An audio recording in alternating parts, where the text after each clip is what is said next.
हमेशा इन पर मेहरबान रही है। मैं बड़ी अदब व एहतराम के साथ इम्तियाज जलील साहब को दावत देना चाहता हूँ।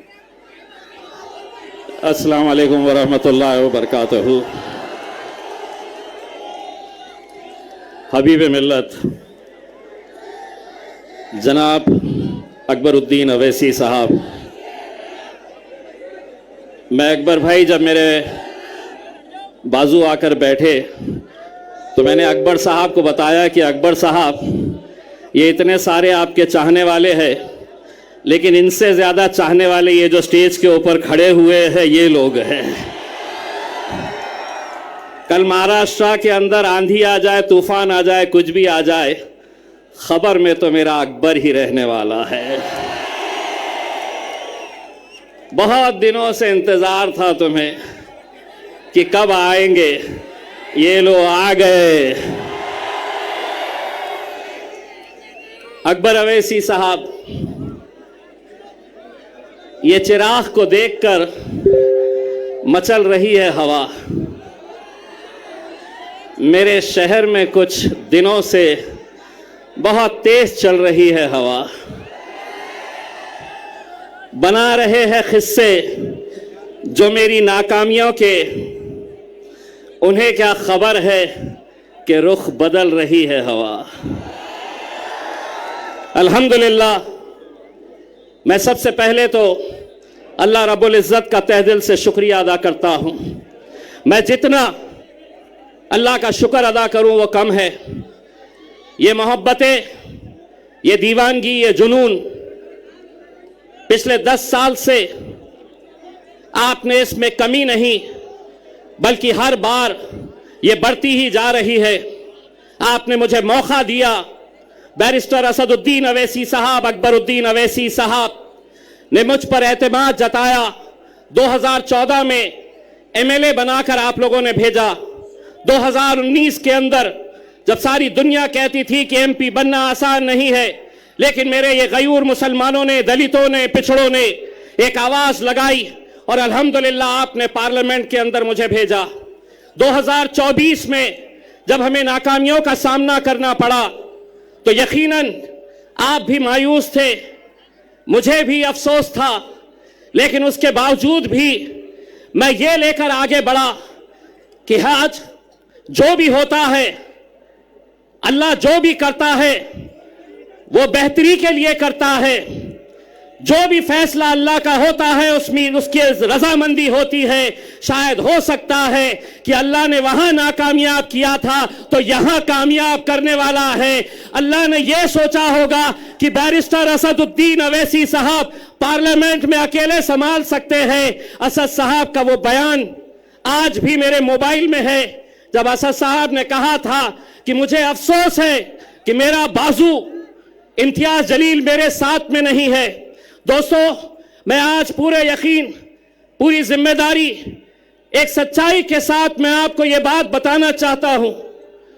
लोकसभा का इलेक्शन हारने के बाद मैंने असद साहब से कहा था कि असद साहब, मैं 10 साल ये आवाम ने मुझे अपने दिल में बसा कर रखी है, अपने कंधे पर बिठाकर मुझे 10 साल रखी है, अब किसी और को मौका देंगे।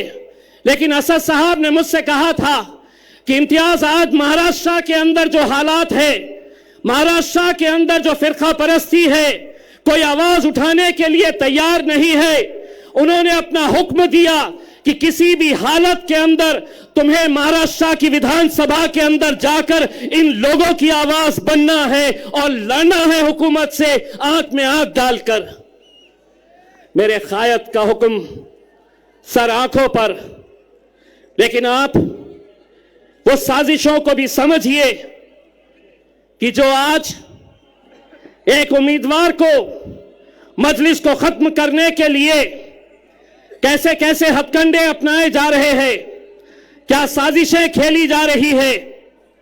नासिर सिद्दीकी साहब, जब उनके खिलाफ 2 उम्मीदवार खड़े हुए, राजनीतिक तौर के ऊपर कट्टर दुश्मन, वो एक हो गए, एक प्लेटफॉर्म के ऊपर आ गए और उन्होंने कहा कि अगर हम दोनों लड़ते रहे तो यह जीत जाएगा, मजलिस जीत जाएगी।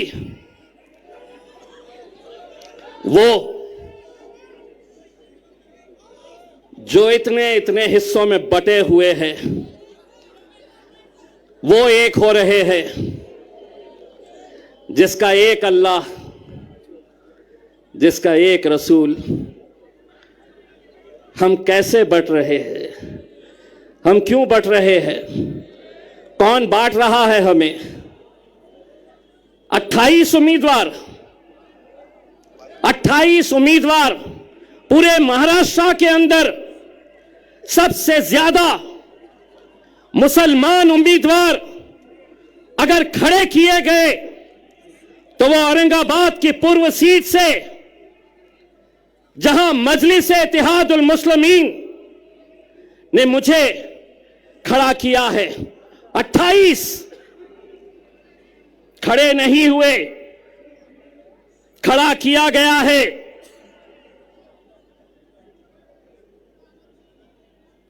मिन्नतें की गई उन्हें समझाने की कि आज हालात क्या है। गाजापुर में हमारे घरों में घुसकर मारा गया, कोई आवाज नहीं, हमने आवाज उठाई। लोकसभा में वक्फ बोर्ड का बिल आया, जिन मुसलमानों ने 2-2 घंटे खड़े रहकर जिन्हें जिताया वो लोकसभा से बाहर निकल गए। विधान परिषद महाराष्ट्र का पहली मर्तबा 40 सालों में एक भी मुस्लिम एमएलसी, एक भी मुस्लिम विधान परिषद के अंदर नहीं भेजा गया। रामगिरी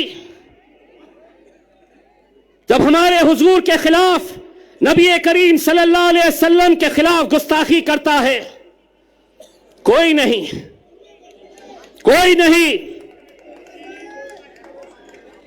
कोई नहीं आगे आया।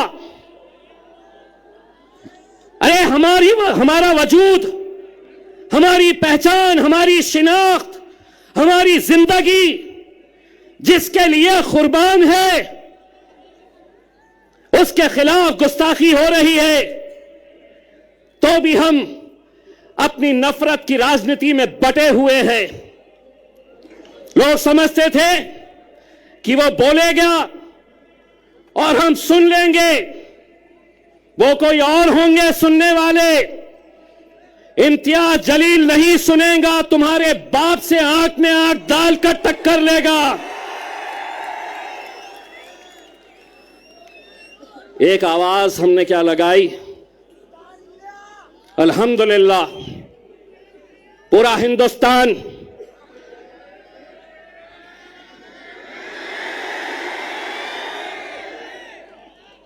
पूरा महाराष्ट्र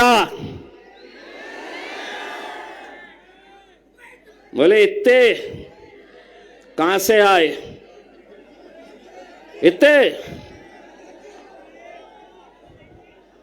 एक पैगाम देने के लिए हम निकले थे और एक बार फिर से कह रहे हैं,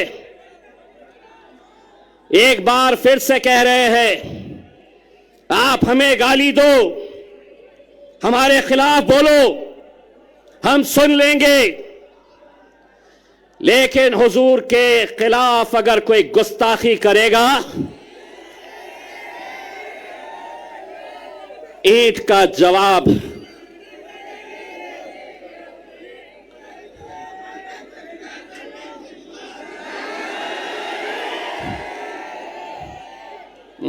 पुलिस वाले देख रहे मेरी तरफ, बोलता क्या पत्थर, पत्थर बोलता क्या? पत्थर बोला कि केस होता मेरे ऊपर। तो मैंने भी क्या बोला? ईंट का जवाब। जिसको समझना था वो समझ गया। हुकूमत को हम एक पैगाम देने के लिए गए थे मेरे भाई। वो पैगाम था, बनकर तूफान, बगावत का सैलाब आएगा, अगर जुल्म हद से बढ़ेगा तो इनक़िलाब आएगा। मेरे भाई, इस इलेक्शन के अंदर मुझे तो ऐसा लग रहा है कि जितने मुसलमान उम्मीदवार खड़े हुए हैं उनकी लड़ाई भाजपा से नहीं है, उनकी लड़ाई शिवसेना से नहीं है। जहां 4 लोग जमा हो गए वहां बस इम्तियाज जलील, सिर्फ इसी का चर्चा। लेकिन हमारा मुकाबला भारतीय जनता पार्टी से है। कितने पैसे बांटेगा अतुल सावे, कितने बांटेगा? बांट बांट के मुझे दोस्तों, आपको लग रहा होगा कि 28 में से 3 लोगों के फॉर्म रिजेक्ट हो गए, 10 लोग वापस हो गए। लेकिन कौन है ये वो 10 लोग? मैं नाम के साथ बताता हूं। समद बागवान इलेक्शन में क्यों खड़ा है? बोले मार्केट यार्ड में मैं फोन करता हूं तो कचरे की गाड़ी आती है, इसलिए मुझे एमएलए बनना है।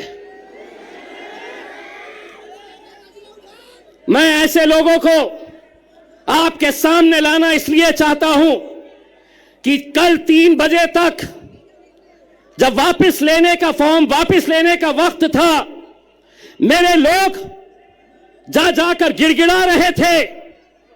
जानते हैं उस शख्स ने क्या जवाब दिया?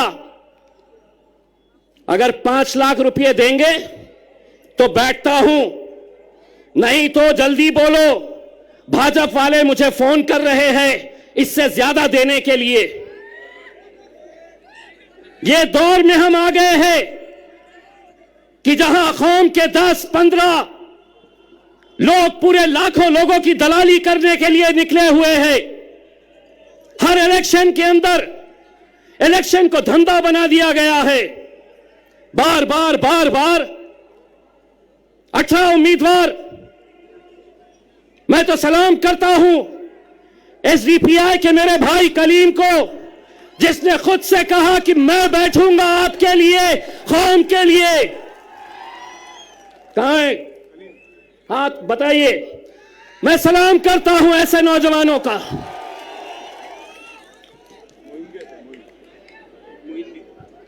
मोइन साहब भी है वेलफेयर पार्टी के, जो खुद से बैठ गए। इम्तियाज जलील, जो खराब हो रहा है, मैं तो पत्थर हो गया हूं। जहां पर भी आईना फूटता है इल्जाम मेरे को आ जाता है। इम्तियाज जलील वहां इतने सीट क्यों खड़े करा, यहां इतने कम क्यों खड़े करा? 288 सीटें हैं महाराष्ट्र के अंदर। असद साहब ने ऐलान किया, हुक्म दिया कि सिर्फ हम 16 सीटों के ऊपर इलेक्शन लड़ेंगे। यहां पर भी मैं सलाम करता हूं ऐसे नौजवानों का जो अपने कायद के फैसले के ऊपर लब्बैक कहते हैं। और ऐसा ही सलाम मैं करता हूं मेरे छोटे भाई समीर साजिद का, जिसने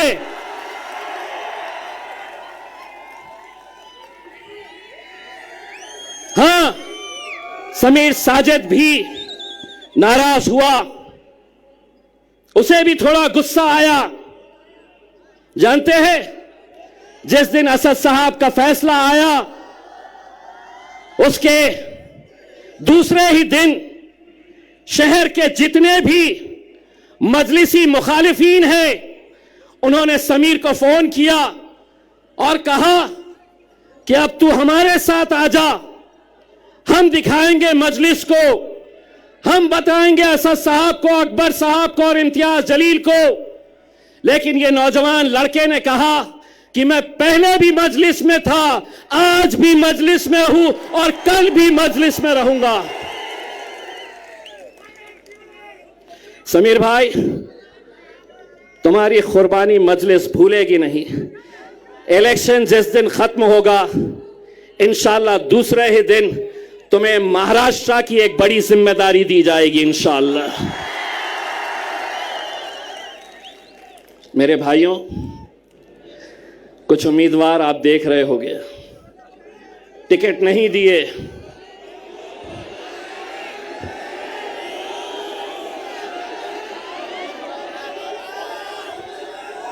टिकट तो हमने इसे भी नहीं दिए, टिकट तो हमने कई लोगों को नहीं दिए। लेकिन क्या इसका मतलब यह है कि तुम इतने बड़े हो गए हो कि तुम अब मेरे कायद बैरिस्टर असदुद्दीन अवैसी और अकबरुद्दीन अवैसी के खिलाफ तुम महफिलें सजा रहे हो? तुम्हारी जबान खुलने से पहले यह सोच लिया करो कि इतने साल तक तुम्हारा हमारा एक रिश्ता था, अचानक एक ही दिन के अंदर टिकट नहीं तो इम्तियाज जलील बदमाश असदुद्दीन अवैसी इनके लिए काम करते हैं, उनके लिए काम करते हैं।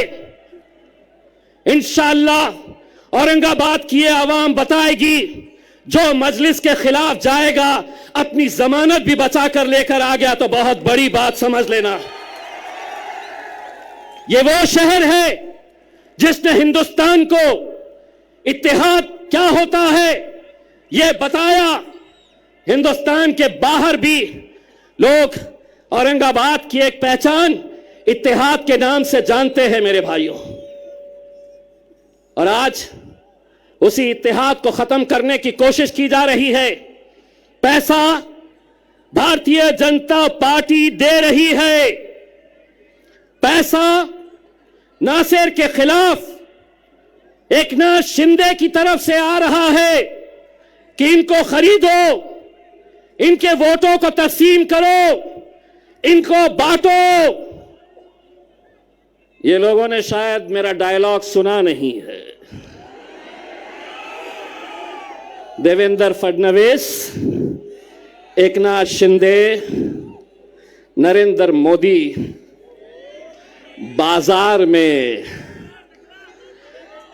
कुत्ते और बिल्लियों के बच्चे बिकते हैं, शेर के बच्चे बाजारों में बिकते नहीं हैं। ये बाजारों में खरीदे नहीं जा सकते हैं। इसमें आज मीडिया वाले ने आकर कहा, आपको पता है औरंगाबाद की ये सीट भारतीय जनता पार्टी के लिए बहुत मायने रखती है और आपको हराने के लिए बड़े बड़े नेता आने वाले हैं। मैंने कहा कौन आने वाला है? तो बोले योगी आने वाला है।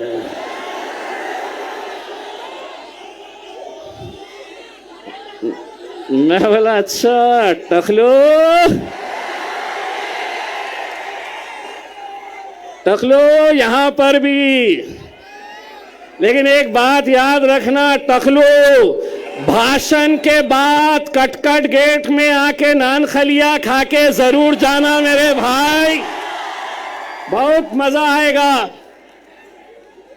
और योगी पे क्यों खत्म, लाओ जिसको लाना है।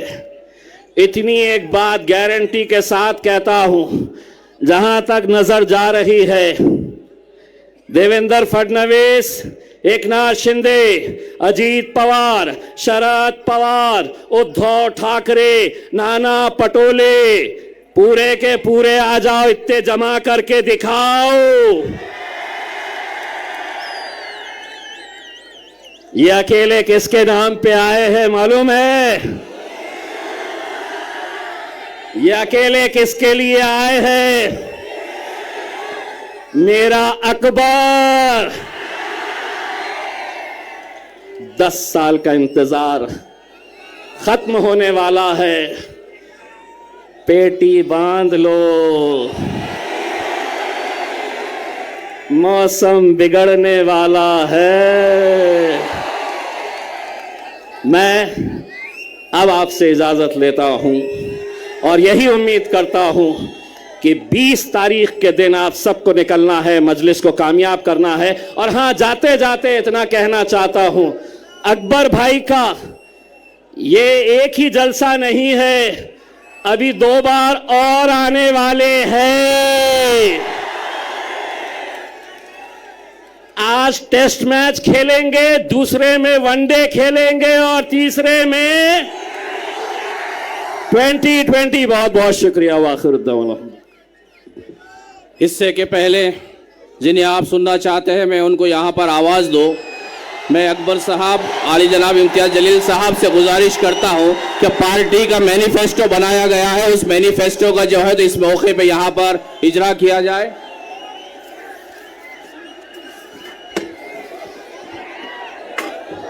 नारे तकबीर।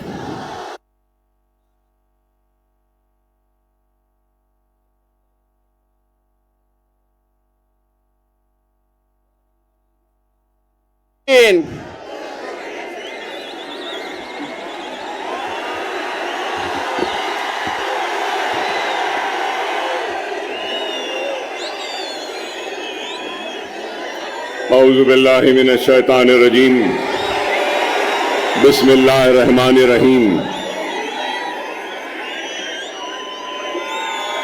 देखकर मेरे जुनून को नाज फरमाते हुए,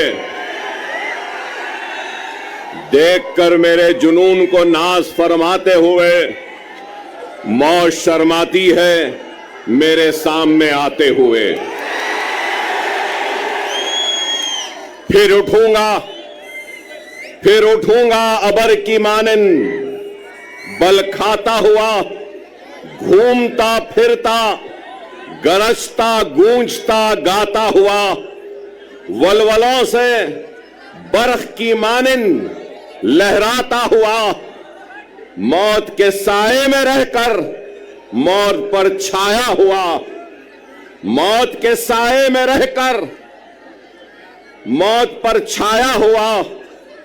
काम है मेरा तगय्युर, नाम है मेरा शबाब, मेरा नारा इत्तेहाद इत्तेहाद इत्तेहाद। ये जोश मलियाबादी के गजल के अशार हैं और जोश साहब से माफी मांगता हूं कि इसमें मैंने कुछ तरमीम की है। और तरमीम कहां की है कि काम है मेरा तगय्युर, नाम है मेरा शबाब, मेरा नारा इनकलाब इनकलाब इनकलाब। तो मैंने इसको मेरा नारा इत्तेहाद इत्तेहाद इत्तेहाद कहा है। बेशक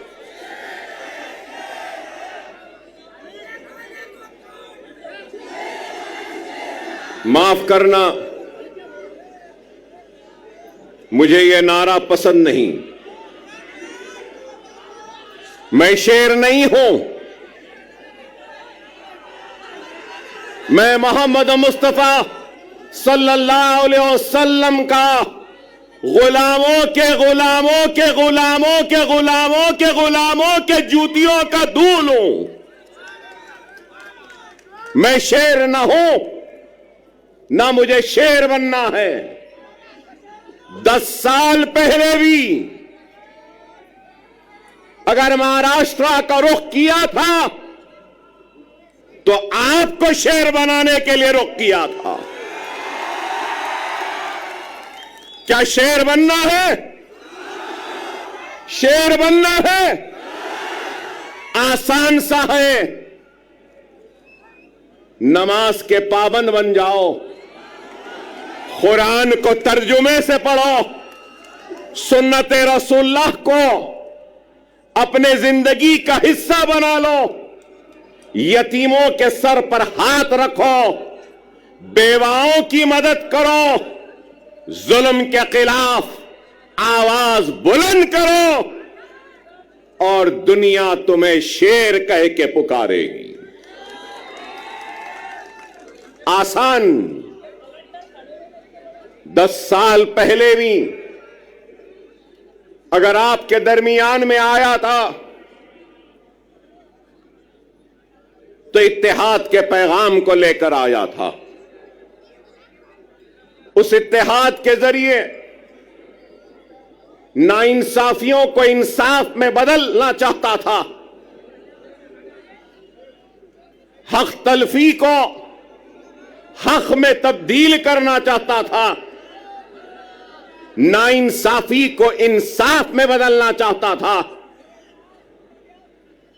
और हमारे वजूद के जरिए हमको खत्म करने वालों को यह पैगाम देना चाहता था कि यह मुल्क जितना माथे पे तिलक लगाने वाले का है, सर पे पगड़ी बांधने वाले का है, उतना ही यह मुल्क चेहरे पे दाढ़ी रखने और सर पे टोपी पहनने वाले का भी है। यही पैगाम था और यही कोशिश थी जिसको लेकर हम आगे बढ़े थे 2014 में। और उस 2014 में महाराष्ट्र के 18,000 किलोमीटर का फासला मैंने अपनी गाड़ी में तय किया था, अपनी जान को हथेली में रखकर।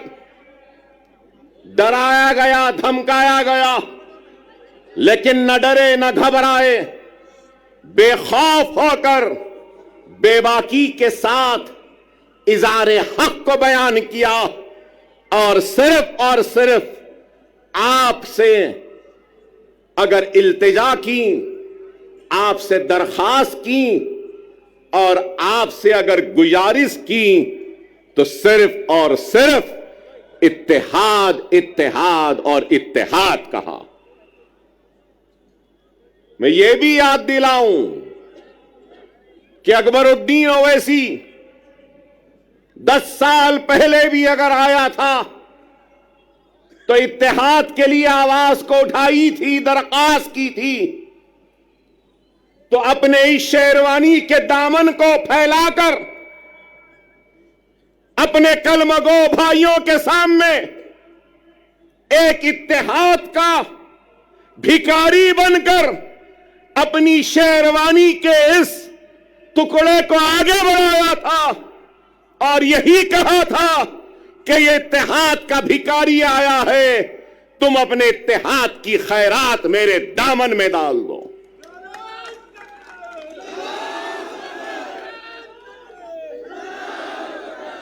अल्लाह उसके रसूल की कसम, अकबरुद्दीन ओवैसी को अल्लाह ने इज्जत दी, शोहरत दी, नाम दिया, सब कुछ दिया, लेकिन एक बात कहूंगा, मजलिस इत्तेहादुल मुस्लिमीन के सबसे छोटे और सबसे आखिर का अगर कोई लीडर है तो अकबरुद्दीन ओवैसी है। न पहले बड़ा बनने की ख्वाहिश थी, न आज है। मैं तो सबसे छोटा हूं, आप सब मुझसे बड़े हैं और आप इनसे भी बड़े हैं। और इनके बाद और आपके बाद में मैं हूं। इस चीज को याद रखो, इस चीज को याद रखो। क़यादत एक अजीम जिम्मेदारी है। क़यादत एक अजीम जिम्मेदारी है और सदक़े दिल और बेगर्ज होकर जो खिदमत करेगा तो अल्लाह उसकी क़यादत में इस्तेहकाम और मजबूती देगा। क्योंकि मुझे मेरे वालिद और सालारी मिल्लत ने मुझसे कहा, क़यादत आसान नहीं, अगर क़यादत करना है तो बेगर्ज बन जाओ, तो जब गर्ज वाले की तकलीफ का एहसास होगा, जब तुम्हारी क़यादत में गर्ज आ जाएगा तो फिर वह क़यादत मजबूत नहीं हो सकती। खुदारा इस बात को समझो, मिल्लत की फलाह व बहबूद, मिल्लत की तरक्की, मिल्लत की खुशहाली के लिए अपने जात की खुशियों की कुर्बानी देनी होगी, अगर क़यादत करने का अगर किसी को ज़ौक़ है या शौक़ है, बगैर किसी लालच, बगैर किसी मफाद से अगर कोई आगे बढ़ता है तो अल्लाह सुब्हानहू व तआला उसको कामयाबी, वो कामरानी अता करता। अगर आज मैं यहां खड़ा हूं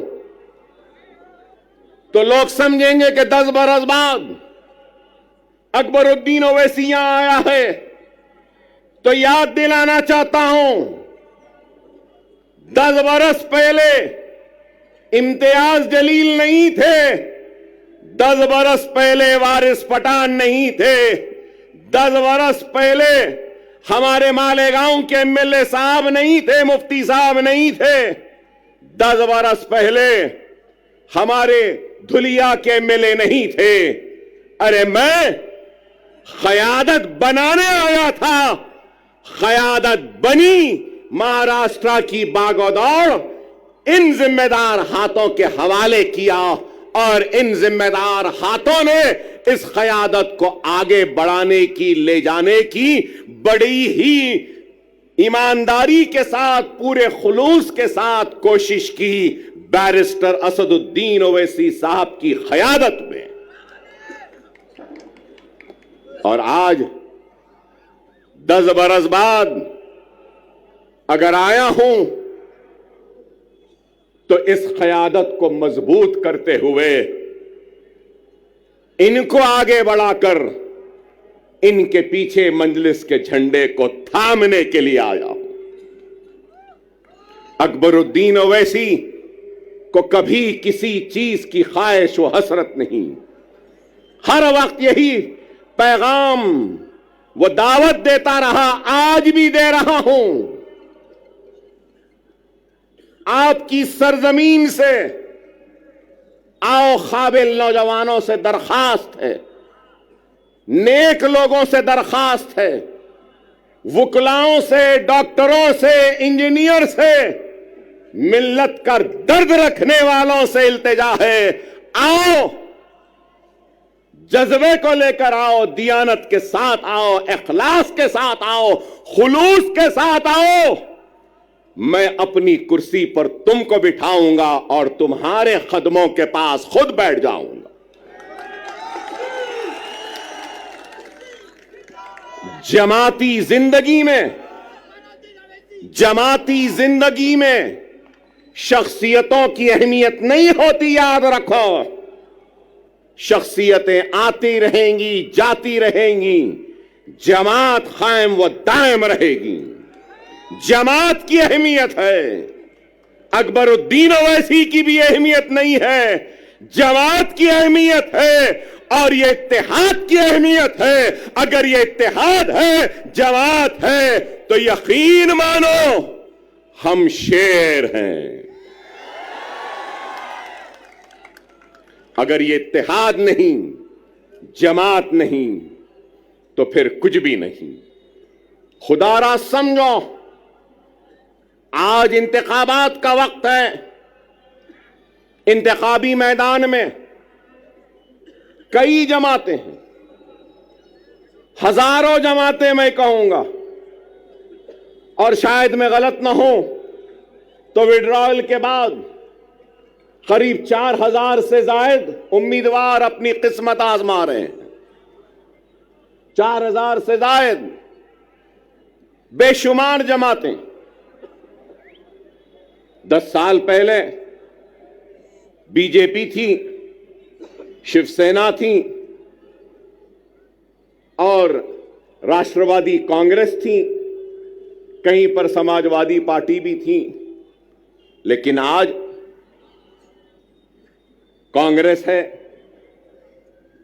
2 एनसीपी है, पवार एनसीपी, शरद पवार, अजित पवार एनसीपी, 2 शिवसेना है, शिंदे सेना, ठाकरे सेना। अरे आप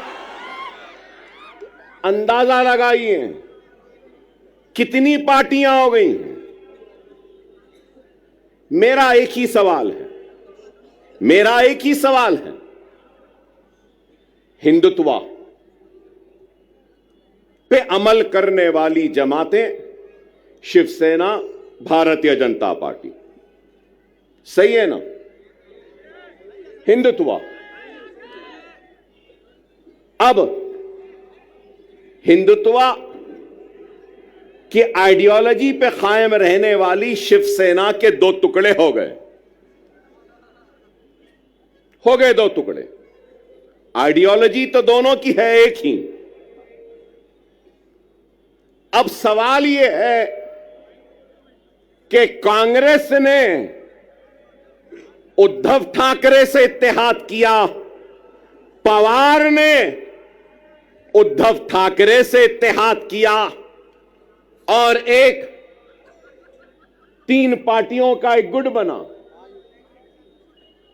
तो मैं ये पूछना चाहता हूं, उद्धव ठाकरे जी, क्या आप हिंदुत्व का सबक राहुल और प्रियंका गांधी को पढ़ाने में कामयाब हो गए या नहीं हुए? मेरा सवाल है, राहुल व प्रियंका, क्या आप कांग्रेस के सेक्युलरिज्म का सबक पढ़ाने में उद्धव ठाकरे को कामयाब हुए या नहीं हुए? फिर मेरा सवाल है, शरद पवार साहब, क्या आप सेक्युलरिज्म का या आपकी जो भी आइडियोलॉजी है उसका सबक उद्धव ठाकरे और उस सेना को पढ़ाने में कामयाब हुए, या उद्धव ठाकरे हिंदुत्व का सबक पढ़ाने में आपको कामयाब हुए? यह मेरा सवाल है। चलो ये इनका हो गया, तो अब दूसरी तरफ अब हम देखते हैं कि अजीत पवार, तो मैं पूछना चाहता हूं कि अजीत पवार शिंदे के सबक को पढ़ लिए, समझ लिए, या शिंदे ने पवार को नया सबक पढ़ाया, नया सिखाया, या फिर बीजेपी ने अजीत पवार और शिंदे को सबक पढ़ा दिया, या फिर अजीत पवार ने अपने करप्शन का सबक मोदी को और योगी को पढ़ा दिया, वो समझ गए? बताओ क्या है, कहां है आइडियोलॉजी, कहां है बुनियादी उसूल? अरे इनके पास कोई बुनियादी उसूल नहीं, कोई आइडियोलॉजी नहीं।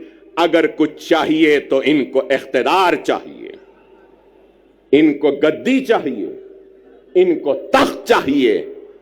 लेकिन हम क्या समझते हैं? जो लोग ये समझ रहे हैं कि मजलिस इत्तेहादुल मुस्लिमीन वो इम्तियाज जलील औरंगाबाद से नाकाम हो गए और वो कामयाब हो गए, तो उन अहमकों को, उन नादानों को, उन नासमझों को ये कहना चाहता हूं, मजलिस इत्तेहादुल मुस्लिमीन वो है जो दिलों को फतेह करती है। हकीकी फाते वो नहीं जो जीते और जमीन को फतेह कर ले।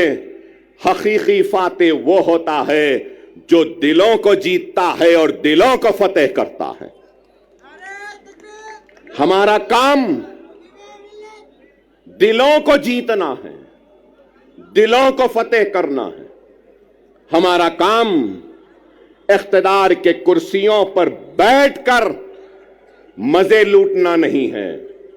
हम सच्चे दिल से, सदके दिल से अवाम की तर्जुमानी करते हैं, उनके मसाइल को उठाते हैं, चाहे ऐवान पार्लियामेंट हो या ऐवान असेंबली हो।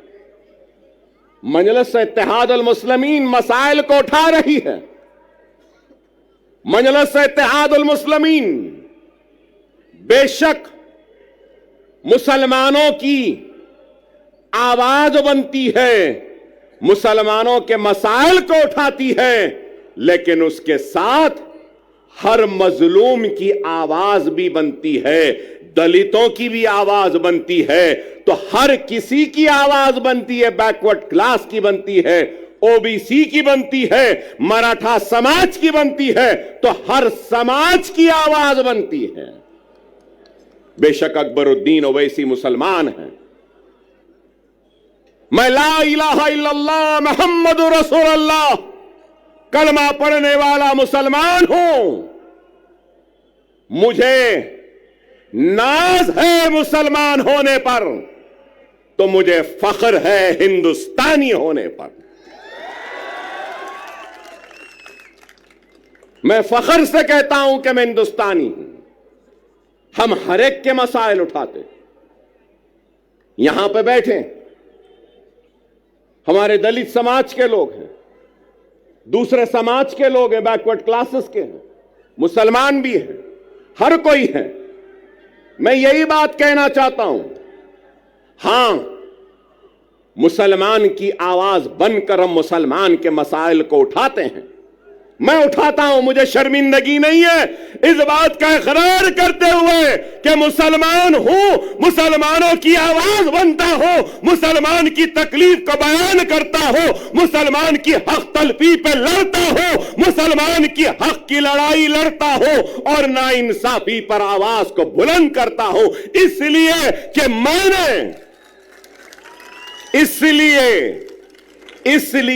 मैंने दस्तूर पर हल्फ लिया है, बहैसियत रुकने असेंबली अवामी नुमाइंदे मेरी जिम्मेदारी है कि मैं सबसे पीछे वाले को आगे लाऊं, पिछड़े हुए को ताकत दूं, कमजोर को खुवत दूं और जो आखिरी में है उसको आगे बढ़ाऊं।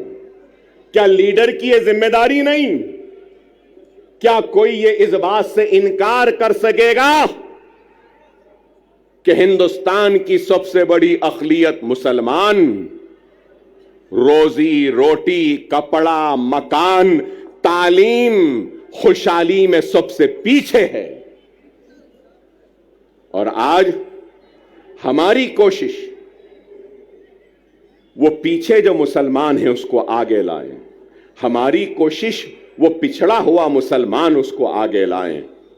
अल्लाह उसके रसूल की कसम, जब मुसलमान आगे आ जाएगा तो अगर पीछे ब्राह्मण रहेगा तो उस ब्राह्मण को भी आगे लाने का काम हम करेंगे, क्योंकि हमने दस्तूर पे हलफ लिया है पिछड़ों को, कमजोरों को आगे बढ़ाना हमारी जिम्मेदारी है।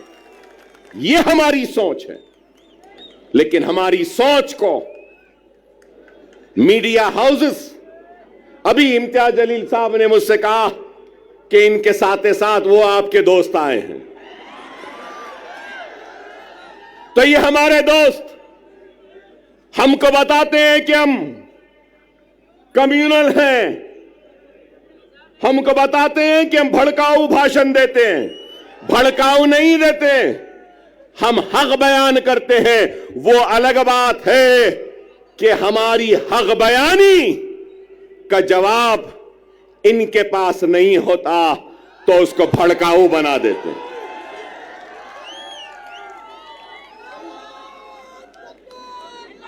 आज ही मैंने किसी न्यूज चैनल में देखा जिसमें योगी आदित्यनाथ ने अपनी तकरीर में कहा कि बटोगे तो कटोगे। लोग काफी एतराज कर रहे हैं उस बात पर, मगर मैं ये कहूंगा, बीफ के नाम पर, मॉब लिंचिंग के नाम पर, घर वापसी के नाम पर, सर पे टोपी पहनने के नाम पर, दाढ़ी पालने के नाम पर जो तुम काट रहे हो, क्या ये तुम्हारी नफरत हिंदुस्तान के सबसे बड़ी अक़लियत से, क्या ये मुल्क को कमजोर नहीं कर रही है? इसका जवाब दो मुझे। अगर हिंदू और मुसलमान को तुम लड़ाओगे, हिंदू और मुसलमानों को नफरत कराओगे, तो क्या यह मुल्क को कमजोर करने के बराबर नहीं है? और अगर मैं कह रहा हूं, मैं अकबर ओवैसी मुसलमान, ला इलाहा इल्लल्लाह मोहम्मद रसूलुल्लाह कलमा पढ़ने वाला मुसलमान इस मुल्क का किराएदार नहीं है। मैं कह रहा हूं, नरेंद्र मोदी, ऐ योगी, जितना तेरा हिंदुस्तान है उतना मेरा भी हिंदुस्तान है। हिंदुस्तान ना तेरी जागीर है ना मेरी जागीर है। हिंदुस्तान हिंदू, मुस्लिम, सिख, ईसाई, पारसी हर मजहब के मानने वालों का है। मजहब भगवान अल्लाह गॉड को नहीं मानने वाले का भी है, किसी एक का नहीं है। हम ये बात कहते हैं तो इनको बुरा दिखता है। अरे इस मुल्क का सबसे बड़ा मसला क्या है? बेरोजगारी। इस मुल्क का सबसे बड़ा मसला क्या है? महंगाई। इस मुल्क का सबसे बड़ा मसला क्या है? हर 2 मिनट 3 मिनट को रेप होते हैं। इस मुल्क का सबसे बड़ा मसला क्या है? ग्रेजुएट्स को नौकरियां। इस मुल्क का सबसे बड़ा मसला क्या है? मुल्क की कमजोर इकोनॉमी को मजबूत करना। इस मुल्क का सबसे बड़ा मसला क्या है? पेट्रोल, डीजल, गैस की बढ़ती हुई कीमतों को नीचे लाना। इस मुल्क का सबसे बड़ा मसला क्या है? रुपये की गिरती हुई कदर को ऊंचा करना।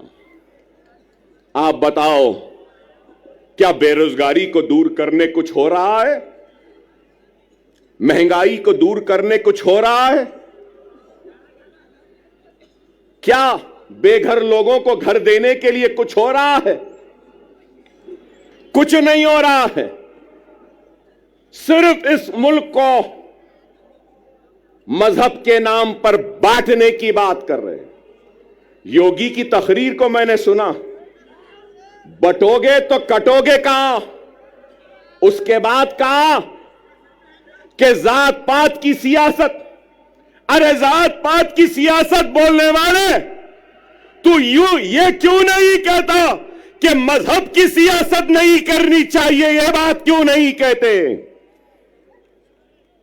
ये तो मजहब की सियासत करेंगे, नफरत के बीज को बोते जाएंगे, असल मसाइल से तवज्जो हटाते रहेंगे। अगर कुछ है तो तलाक सलासा। अरे तलाक सलासा मसला नहीं है, हर मिनट में होने वाला एक रेप, यह हिंदुस्तान का सबसे बड़ा मसला है। एक औरत रात के अंधेरे में घूम नहीं सकती, खेतों में उसकी इज्जत और इस्मत को लुटेरे लूट रहे हैं, यह मसला है। अरे इस पे बात करो, इस पे कुछ करो। नहीं, मुसलमान ऐसा, मुसलमान के इतने बीवी, मुसलमान ऐसा करा, मुसलमान वैसा करा। अरे आप बताओ, तलाक सलासा हो गया, CAA NRC, CAA NRC. Parliament में थे इम्तियाज जलील साहब, हर मसले पर। अरे आप बताओ, आज मैं यहां खड़े होकर कह रहा हूं, जिम्मेदारी के साथ कह रहा हूं, मजलिस इत्तेहादुल मुस्लिमीन के एक जिम्मेदार लीडर की हैसियत से कह रहा हूं और ये ऐलान कर रहा हूं कि मराठा समाज के लिए जो रिजर्वेशन की तहरीक चला रहे हैं उनके लीडर, मैं उनसे कहूंगा, हमारा पूरा साथ आपके साथ है, हमारा पूरा ताउन आपके साथ है। हम पूरी कोशिश करेंगे, मगर उसके साथ साथ मैं ये भी कहूंगा, इत्तेहाद होता है ना, तो इत्तेहाद बैनुल मजलूमीन होना चाहिए। इत्तेहाद बैनुल मजलूमीन होना चाहिए। हिंदुस्तान में जुल्म का शिकार अगर कोई है तो वो मुसलमान है।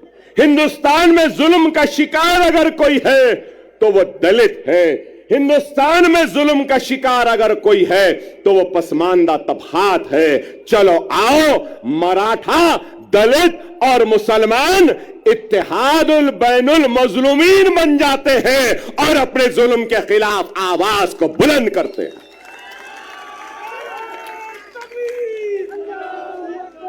मगर मेरी बात खत्म नहीं हुई।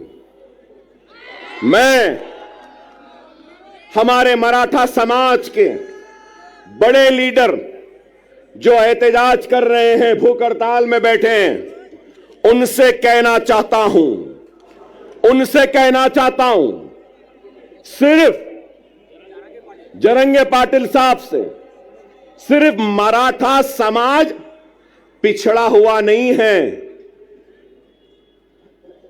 पूरा मराठवाड़ा भी पिछड़ा हुआ है। क्या मराठवाड़ा पिछड़ा हुआ नहीं है? क्या मराठवाड़ा का हिस्सा पूरा सबसे पीछे नहीं है? महाराष्ट्र के 3 हिस्से, एक हिस्सा है मुंबई, पूना, ये सारी चीजों का, दूसरा हिस्सा है विदर्भ का, तीसरा हिस्सा है मराठवाड़े का। इन तीनों हिस्सों में सबसे पिछड़ा, सबसे पीछे कौन है? मराठवाड़ा है। चलो मराठवाड़ा की रिजर्वेशन के साथ हम मराठवाड़ा की खुशहाली के लिए भी जिद्दोजहद करते हैं। 30 साल पहले, यहां बैठे हैं मेरे मराठा भाई बहुत हैं। जब मैं मराठा भाई कहता हूं तो सिर्फ मुसलमान, सिर्फ हिंदू मराठा नहीं होता, मुसलमान भी मराठा है, दलित भी मराठा है और मराठवाड़ा में रहने वाला हर कोई मराठा है। अब मैं कहता हूं 30 साल हुए, मीडिया वालों जरा तवज्जो, 30 साल हुए, 30 इयर्स, 30 साल हुए। क्रिएशन मतलब एक कॉन्स्टिट्यूशनल बॉडी बनाई गई। क्या आप जानते हैं वो बॉडी क्या है? Marathwada statutory development board. Marathwada statutory development board जो सिर्फ मराठवाड़ा के लिए बनाया गया। कागज पे तो है, पैसा नहीं है, कुछ नहीं देते। चलो मराठों के रिजर्वेशन के साथ हम मराठवाड़ा स्टैट्यूटरी डेवलपमेंटल बोर्ड को 50,000 करोड़ का पहला मुतालबा करते हैं, एहतजाज करेंगे और मराठवाड़ा को हम आगे बढ़ाएंगे। क्या तैयार हो? क्या तैयार हो? मराठवाड़ा का किसान खुदकशी कर रहा है। मराठवाड़ा के लोग पानी के लिए तरस रहे हैं। मराठवाड़ा के लोग दवाखानों के लिए तड़प रहे हैं, दवाखाने नहीं है। 100-100, 200-200 किलोमीटर को जाना पड़ता है। पूरे मराठवाड़ा में सुपर स्पेशलिटी के 1 या 2 दवाखाने। क्या चाहिए? एक गरीब को क्या चाहिए? रोजी, रोटी, बीमारी पर इलाज का इंतजाम आज है या नहीं बताओ? क्या नाम के बदलने से रोजी मिल जाएगी? क्या नाम के बदलने से रोटी मिल जाएगी? क्या नाम के बदलने से किसानों की खुदकशी रुक जाएगी? क्या नाम के बदलने से पानी की प्यास मिट जाएगी? क्या नाम के बदलने से क्या बीमार को शिफा मिल जाएगी? क्या नाम के बदलने से कर्जदार किसान के कर्ज दूर हो जाएंगे? नाम में क्या रखा है? ऐ नाहेलो ना समझो, ऐ झूठो, ऐ बेमानो, काम करो काम। क्या यह गलत है? नीति आयोग की रिपोर्ट उठाकर देख लीजिए मीडिया वालों। काबिल है, मुझसे काबिल, मुझसे पढ़े लिखे, मुझसे समझदार, मुझसे दूरअंदेश, मुझसे ज्यादा सोच फिक्र करने वाले, और मैं तो खुला कह रहा हूं, मोदी और योगी का मैं तो दुश्मन हूं, शायद आप उनके दोस्त हैं। बताओ, उनको जाकर बोलो। नीति आयोग क्या कह रहा है? नीति आयोग की लेटेस्ट रिपोर्ट कह रही है, मेरे मराठा भाइयों, कि सबसे पिछड़ा हुआ जीएसडीपी कम है, रोजाना की कमाई, पानी नहीं मिल रहा है, बीमारी के लिए तड़प रहे हैं। नीति आयोग कह रहा है कि वो मराठवाड़ा का रीजन है। मैं इम्तियाज जलील साहब से भी कहूंगा, सीमांचल की तरक्की के लिए मजलिस लड़ रही है। आप पार्लियामेंट में थे तो आप भी लड़े, अब आप आओ, मैं भी आपके साथ हूं। हम मराठवाड़ा की खुशहाली व तरक्की के लिए लड़ेंगे। हम मराठों का साथ में लेंगे, मुसलमानों को लेंगे, हिंदुओं को लेंगे, मराठों को लेंगे, दलितों को लेंगे, एससीओ को लेंगे, एसटी को लेंगे, सबको लेंगे, और मराठों और मराठवाड़ा के लिए हम लड़ेंगे। क्या मेरी बात से आप राजी हैं? राजी हैं? मेरी बात सही है? सही है तो नारे तकबीर, नारे तकबीर, नारे तकबीर। मराठा चीफ मिनिस्टर नहीं चाहिए, मराठवाड़ा में पानी चाहिए। मराठा मिनिस्टर नहीं चाहिए, मराठों को नौकरियां चाहिए। मराठा वो क्या कहते हैं, guardian minister, Maratha guardian minister नहीं चाहिए। मराठों और मराठवाड़ा को उसका हक चाहिए। ये हम चाहते हैं, ये हमारी सोच है, ये हमारी फिक्र है। मैंने आपसे पहले भी कहा कि क्या उद्धव ठाकरे अपना सबक पढ़ाने में कामयाब हो गए, या नेहरू गांधी खानदान अपना सबक पढ़ाने में कामयाब हो गए? मेरी इस बात को याद रख लो, अपने वोट की अहमियत को समझो। यहां मौजूद सारे लोगों से कहूंगा कि जमहूरियत के जश्न, ये इलेक्शन में तुम्हारी सबसे बड़ी अगर कोई ताकत है तो याद रखो, वो तुम्हारा वोट है। वोट का सही इस्तेमाल करो। अगर वोट का गलत इस्तेमाल करोगे तो नहीं मालूम कौन तुम्हारे वोट को ले जाकर हिंदुत्व के दामन में, उनके कदमों में डाल देगा। क्या गारंटी है? पूरी गारंटियों का दौर चल रहा है। हमारे पास भी 6 गारंटी आई, कर्नाटक में भी गारंटी आई, हरियाणा में भी गारंटी आई। मिस्टर मोदी ने कहा कि मोदी की गारंटी, वाह वाह, ठीक है भाई, वहां भी गारंटी, यहां भी गारंटी, इनकी भी गारंटी, उनकी भी गारंटी, चाय वाले की भी गारंटी। गारंटी तो है।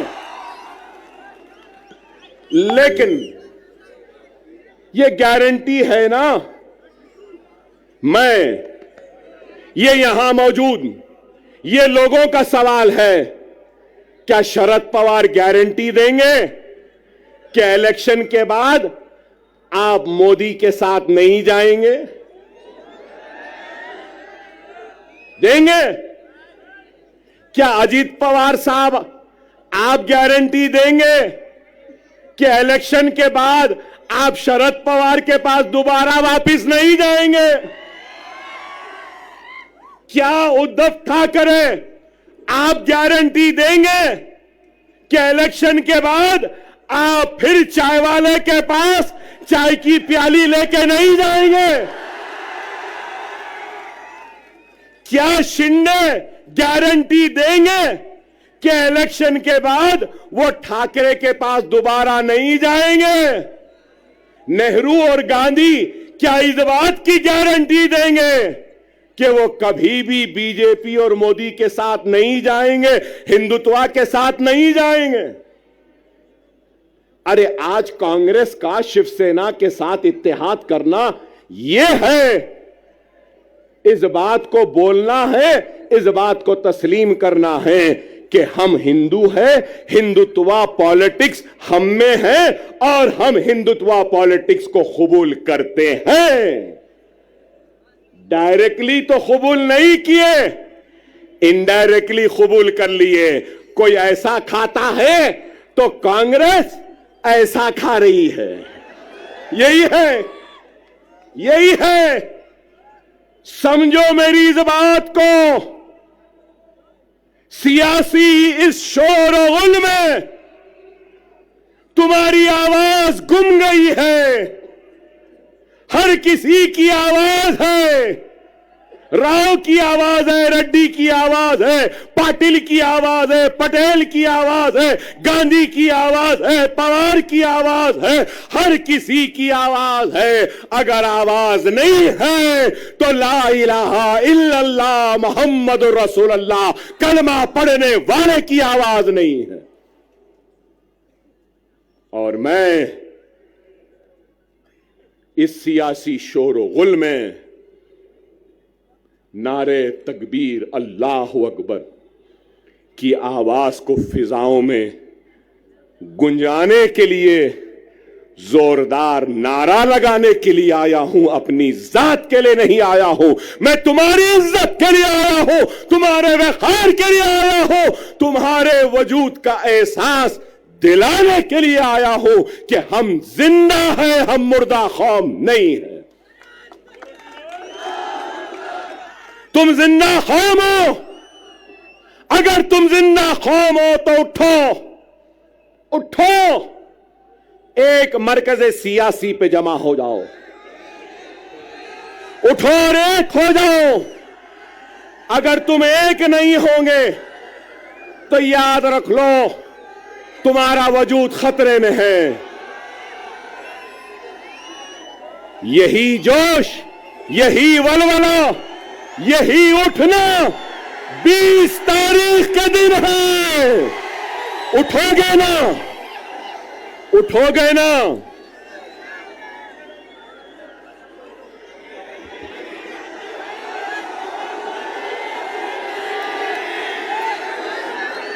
(9:45)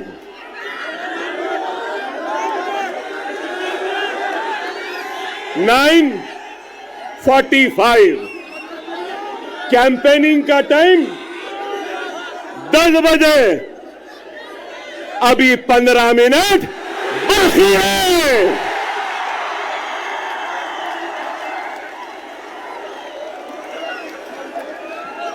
अरे भाई 15 मिनट बाकी है, सब्र करिए। ना वो मेरा पीछा छोड़ती है, ना मैं उसका पीछा छोड़ सकता हूं। चल रही है मगर क्या गूंज है। नारे तकबीर, नारे तकबीर, नारे तकबीर। अल्हम्दुलिल्लाह, अल्हम्दुलिल्लाह। खुदारा मेरी बात को समझो, वक्त नाजुक है। हमारा सबसे अव्वलीन फरीजा क्या है? क्या है? महाराष्ट्र में बीजेपी और शिंदे सेना और अजीत पवार के हुकूमत को शिकस्त देना, हराना है। उसके साथ हमारी जिम्मेदारी है, जहां जहां हमारे नुमाइंदे हैं, हमको अपने नुमाइंदों को भी कामयाब करना है। मैं आपके जोश की कदर करता हूं, आपके जोश का एहतराम करता हूं। याद रखो, वो कौम जिसके पास सिर्फ जोश है और होश नहीं, तो वो कौम कामयाब नहीं होती। वही कौम कामयाब होती है जिस कौम के पास जोश भी होता है और होश भी होता है। थोड़ी देर सुन लें, अपनी बात को खत्म करूंगा। 12 मिनट हैं।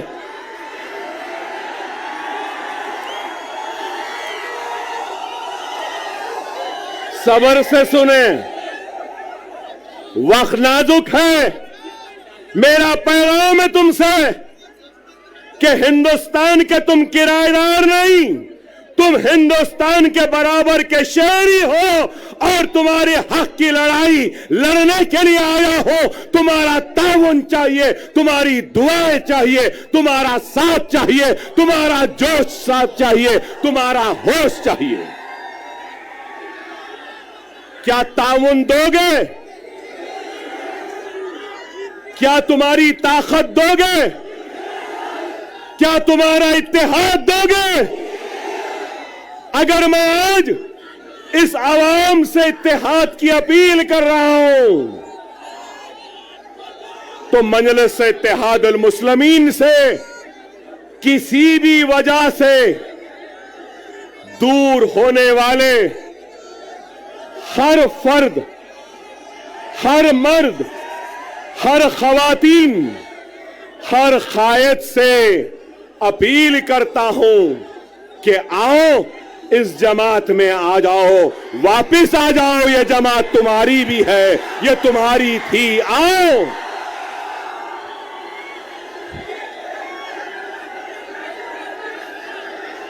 हर वो शख्स, हर वो मजलिस का चाहने वाला किसी वजह से नाराज है, किसी वजह से दूर है, तो अकबरुद्दीन ओवैसी यहां खड़े होकर अपनी जमात और अपने इन कायदीन की तरफ से मैं माफी चाहता हूं, मगर ये कहना चाहता हूं कि खुदारा अपनी जात के लिए, अपने खुद के नफ्स के लिए जमात को कमजोर न करो। मैं नहीं रहूंगा, तुम नहीं रहोगे, लेकिन जमात कायम व दायम रहेगी। खुदारा, खुदारा आओ, हम अपने कुर्सियां तुमको देने तैयार। बहुत से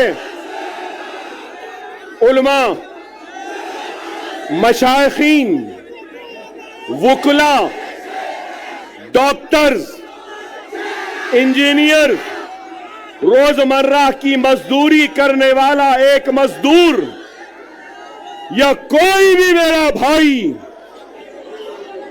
कलमागो भाई जो मुझसे नाराज है, मैं उससे अपील करता हूं कि आ जाओ। ये वक्त है, ये वक्त है 2 मिनट की खामोशी।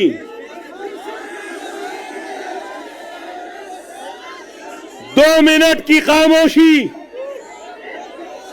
मेरी बात को सुन लो। महाराष्ट्र की तारीख में ऐसा सुनहरा वक्त नहीं आया जो अब है। अगर हम मुनज़्ज़म, हम मुत्तहिद, हम एक, और अगर हमारे 10 एमएलए आ जाएंगे, ना ठाकरे, ना शिंदे, ना गांधी, ना पवार, हमारी मर्जी, हमारी इजाजत के बगैर कोई भी तख्त पे नहीं बैठ सकता। सुनहरा मौका है, समझो।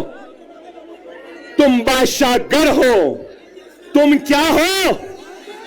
बादशाहगर हो। जिसको चाहे तख्त पे बिठा सकते हो, जिसको चाहे तख्त पे औंधा लिटा सकते हो। समझो इस बात को। मैं किसी का नाम नहीं ले रहा हूं, मगर हर एक से अपील कर रहा हूं, आओ, ये तुम्हारी जमात है, ये तुम्हारी अपनी जमात है। अगर तुम, एक बात कहूंगा, एक बात कहूंगा, एक बात सुनो, सुनो मेरे भाई। एक बीज होता है ना, बीज, बीज को जमीन में बोते हैं ना, जमीन में बोने के बाद अपने पसीने से, अपने खून से उस जमीन को सेंचते हैं। वो बीज एक पौधे का शक्ल इख्तियार करती है। फिर उसके बाद वो पौधा एक दरख्त बनता है, और दरख्त बनने के बाद उस दरख्त में क्या आते हैं? फल आते हैं। फल। ये वक्त सुनो, ये वक्त सुनो। हमने बीज बोया, खूने पसीने से सेंचा जमीन को, पौधा आया, झाड़ लगे, और वो झाड़ में आज फल है। ये फल खाने का वक्त है, फलदार दरख्त को काटने का वक्त नहीं है। खुदा इस बात को समझो। मेरे उलमा ये बात को समझिए, मेरे मशाइख इस बात को समझिए, मेरे डॉक्टर साहिबीन इस बात को समझिए, मेरे वुकला साहिबीन समझिए, मेरे गरीब मुसलमान भाइयों इस बात को समझो। ये फल खाने का वक्त है, फलदार दरख्त को काटने का वक्त नहीं है। खुदारा एक हो जाओ। आपका जोश, आपकी बेचैनी है, नहीं तो बहुत सोच के आया था, जरा चाय चाय भी बोलूंगा, चाय वाले को भी बोलूंगा, मगर आप बोलने नहीं दिए। लेकिन ये जरूर है, अभी इम्तियाज जलील साहब बोले ना, अभी इम्तियाज जलील साहब बोले योगी आने वाला है। योगी, योगी तेरे आने के बाद अकबर भी आने वाला है। मोदी तेरे आने के बाद अकबर भी आने वाला है। हम जवाब देंगे, जिंदगी गुजर गई चाय बनाने में, लेकिन चाय क्या होती है, कैसी बनती है? चाय चाय, चाय की पत्ती, चाय की केतली, चाय का पानी, चाय का चूल्हा, चाय चाय चाय। हम बोलेंगे 20 तारीख को पतंग पतंग पतंग रहेगी। क्या रहेगी? पतंग रहेगी।